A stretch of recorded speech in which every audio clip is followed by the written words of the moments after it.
Bharatiya Janata party की तरफ से हिमाचल के मंडी से सांसद कंगना रनौत एक ट्वीट करती हैं डोनाल्ड ट्रंप के उस बयान पर जहां उन्होंने एप्पल के सीईओ को कहा है, टिम कुक को कहा है कि भारत में अपनी मैन्युफैक्चरिंग ना बढ़ाएं। ये एक स्टेटमेंट आया। डोनाल्ड ट्रंप लगातार जो कुछ बोले जा रहे हैं उसमें एक और कड़ी में उन्होंने ये बात भी बोल दी। कंगना रनौत एक ऐसा ट्वीट करती हैं कि उसके बाद फिर खुद ही बता रही हैं कि मुझे इसलिए डिलीट करना पड़ गया कि जेपी नड्डा जी ने फ़ोन किया और बोला है कि इसको हटा दिया जाए। मतलब पहले तो वो उलझुल ट्वीट करती हैं जो कि पार्टी लाइन के बिल्कुल विरुद्ध है, पर्सनल ओपिनियन अपने दे रही हैं। क्या कहा उन्होंने वो मैं आपको बताऊंगी, लेकिन वहीं पर साथ ही ये भी लिखकर बता रही हैं कि मैंने इसलिए डिलीट कर दिया क्योंकि जेपी नड्डा ने मुझे फ़ोन किया। मतलब कुछ तो आईक्यू होगा, डिलीट करके निकल जाओ। अब बता भी रही हैं कि जेपी नड्डा ने फ़ोन करके कहा है कि इसको डिलीट कर देना चाहिए। अब इसमें सिर्फ हंसी आ सकती है। और उसके साथ साथ ही एक बहुत ही दुखद बात मैं आपको बताती हूँ कि बीजेपी के विधायक हैं बाल मुकुंदाचार्य, जिन्होंने हमारे तिरंगे का अपमान किया। तिरंगा यात्रा बताइए ये लोग निकाल रहे हैं और तिरंगा हाथ में लिए, एक हाथ में गदा है, गदा नहीं छूट रहा है इनसे, दूसरे हाथ में ऐसे बिल्कुल नैपकिन की तरह एक तो झंडे को पकड़ रखा है, उसमें कोई नीचे डंडा भी नहीं लगा हुआ है, और उस झंडे को ही नैपकिन की तरह इस्तेमाल करके अपनी नाक पोंछ रहे हैं। बगल वाले में ज़्यादा समझ है और वो वहाँ से उनसे हाथ से लेकर और उनको एक नैपकिन पकड़ा देता है कि भैया इससे नाक पोंछ लो। इनके खिलाफ कोई केस क्यों नहीं हो रहा है? ये सरासर देश का अपमान है, हमारे राष्ट्रीय ध्वज का अपमान है और सख्त से सख्त कार्रवाई इनके खिलाफ होनी चाहिए। तो चलिए आपको बताती हूँ मैं कंगना रनौत ने आखिर क्या लिखा। कंगना रनौत इंग्लिश में ट्वीट करती हैं, उसका मैं हिंदी में आपको अनुवाद करके बता देती हूँ। वो लिखती हैं कि इस प्यार के खो जाने का क्या कारण हो सकता है। मतलब ये जो डोनाल्ड ट्रंप और नरेंद्र मोदी के बीच का जो प्यार खराब हो गया, खो गया है बेसिकली, बिकॉज रोज़ डोनाल्ड ट्रंप जिस तरह की बातें बोल रहे हैं, लोग यही सोच रहे हैं कि ये और मोदी तो अच्छे दोस्त थे, तो आखिर ये ऐसा क्यों कर रहे हैं भारत के साथ। तो वो कहती है इस प्यार के खो जाने का क्या कारण हो सकता है।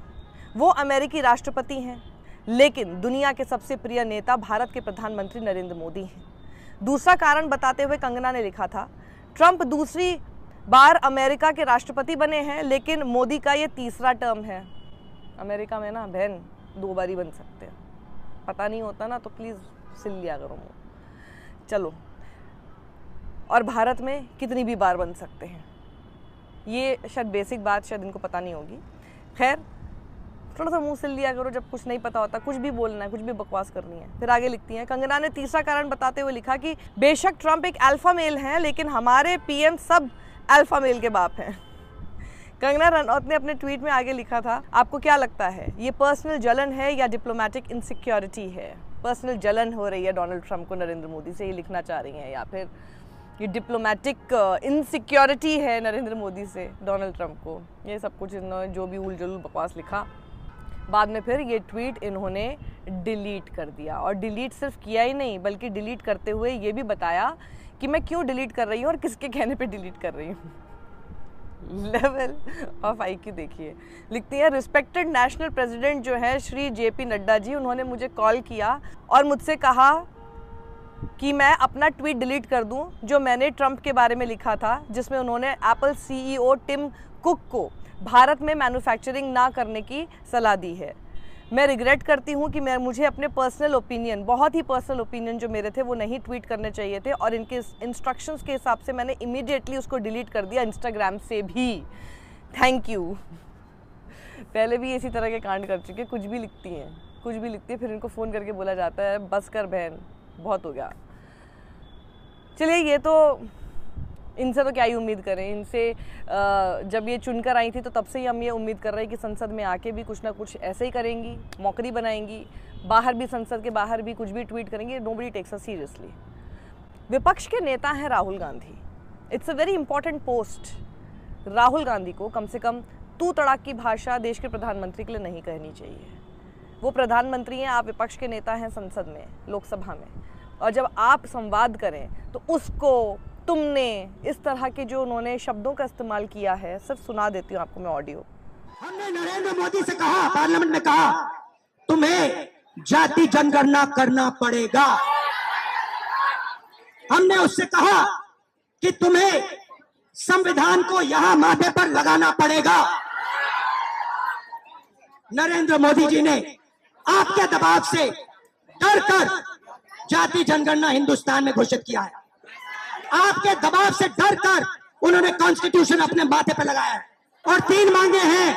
पहली मांग जाति जनगणना, दूसरी मांग प्राइवेट इंस्टीट्यूशंस में, प्राइवेट स्कूल और कॉलेजेस में रिजर्वेशन, अति पिछड़ा का, ओबीसी का, दलित का, आदिवासी का।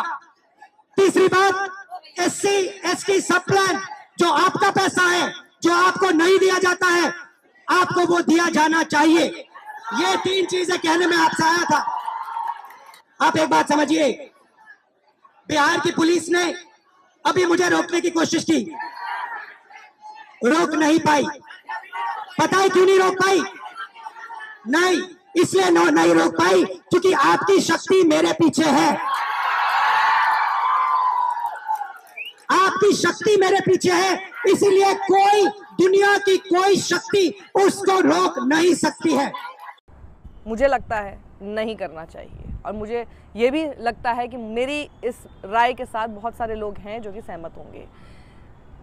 हो सकता है यहाँ पर आके कई लोग जो कि कांग्रेस के समर्थक होंगे कुछ ना कुछ गालियाँ दें, या फिर आकर बोलें कि वो जो कहते हैं वो कुछ भी कहें। नहीं, वो जो कहते हैं वो नहीं चलता है। और जब नरेंद्र मोदी किसी भी ऐसी भाषा का इस्तेमाल करते हैं, उनका क्रिटिसिज्म मैं करती हूँ, हम ज़रूर करते हैं। तो इसका मतलब ये नहीं है कि क्योंकि वो करते हैं तो वो चलता है इसलिए दूसरा आदमी भी करे, फिर आपका भी क्रिटिसिज्म होगा, फिर आप क्रिटिसिज्म से दूर नहीं रह सकते। आपको अपनी उस भाषा की मर्यादा को बनाकर रखना पड़ेगा। उम्र में भी उनसे बड़े हैं। मैं विपक्ष की नेता नहीं हूँ, ठीक है। विपक्ष के नेता राहुल गांधी हैं। राहुल गांधी उसी लोकसभा में सामने बैठते हैं नरेंद्र मोदी के। एक ग्रेसफुल संवाद आपस में एक दूसरे के लिए होना आवश्यक है, क्योंकि अगर हम ये बात करते हैं कि हमें वैसा भारत वापस चाहिए, हमें पुराना भारत चाहिए जिसमें ग्रेस थी, जिसकी पॉलिटिक्स में ग्रेस हुआ करती थी। देखा ना आपने, एक वीडियो वायरल हो रहा है जिसमें राजदीप सरदेसाई अटल बिहारी वाजपेयी से पूछते हैं और बोलते हैं कि किस तरह से सोनिया जी के लिए कहा जा रहा है, उनकी इटालियन डिसेंट को एक मुद्दा बनाया जा रहा है। तो अटल जी बोलते हैं कि ये नहीं होना चाहिए। फिर राजदीप सरदेसाई आगे और भी ज़्यादा उस सवाल को एक्सपैंड करते हुए बोलते हैं कि अटल जी जो ये सब चीज़ें कर रहे हैं वो भारतीय जनता पार्टी के अपने नेता हैं, और फिर उसमें वो नाम गिनाते हैं जिन नामों में नरेंद्र मोदी का भी नाम होता है।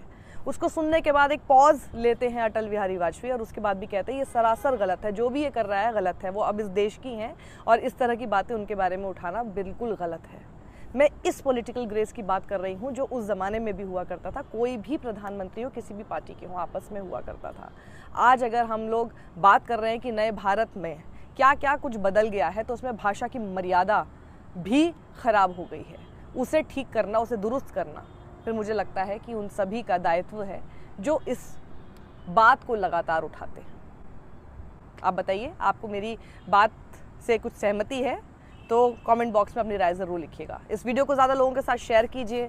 यूट्यूब पर मुझे सब्सक्राइब कीजिए। मैंने एक बैकअप चैनल भी बनाया है, साक्षी 2.0, उसको प्लीज़ सब्सक्राइब कीजिएगा। उसके लिंक आपको मिल जाएंगे यूट्यूब के डिस्क्रिप्शन बॉक्स में। वहीं मैंने एक रेजर पे का लिंक भी जनरेट किया है, सो दैट आप हमारी टीम को सपोर्ट कर सकें, हमारे काम को सपोर्ट कर सकें। अगर जो भी कॉन्ट्रीब्यूशन आप दे सकते हैं ज़रूर दीजिएगा। No contribution is less ever.